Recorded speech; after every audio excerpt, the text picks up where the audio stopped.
Kiongozi wa mapinduzi ya Kiislamu Ayatollah Said Ali Khamenei amekanusha vikali madai kwamba Irani ilituma ujumbe kwa rais wa Marekani Donald Trump kupitia mwanamfalme wa Saudi Arabia. Ametaja taarifa hizo kuwa ni uongo mtupu unaoenezwa na vyombo vya habari vya Magharibi.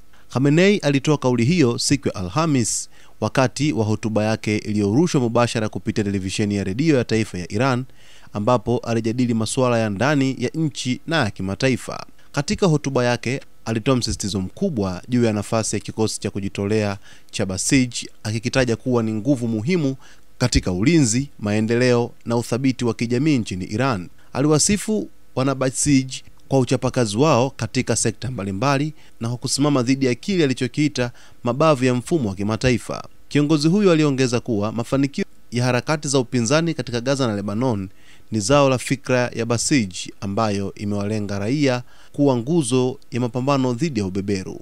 Akizungumzia mgogoro wa hivi karibuni kati ya Iran na Israel, Khamenei alisema kuwa Iran na watu wake waliweza kuiweka kando Marekani na utawala wa Kizayuni wakati wa mashambulizi siku 12 mwezi Juni. Alidai kuwa mataifa hayo mawili yalikuwa yakijiandaa na mzozo huo kwa zaidi ya miaka 20, lakini wakashindwa kufanikisha malengo yao. Khamenei alibainisha kuwa Israel ilipata hasara kubwa ya kiuchumi na kijeshi, huku akitaja Marekani kama mshirika anayeshindwa licha ya kutegemea teknolojia ya juu ya kivita.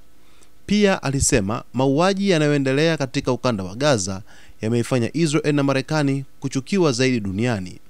Akiweka wazi msimamo wa Iran kuhusu mazungumzo na Washington, alisema, "Tunaamini serikali ya Marekani na sasa haina hadhi ya kuzungumza nasi.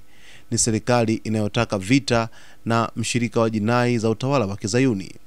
Alikanusha moja kwa moja taarifa zilizoenea kwamba mwanamfalme wa Saudi Arabia aliwasilisha ujumbe kutoka kwa Rais Masoud Pezeshkian wa Iran kwenda kwa Rais Donald Trump wa Marekani, akisisitiza kuwa hakuna mawasiliano yoyote kama hayo yaliyowahi kutokea.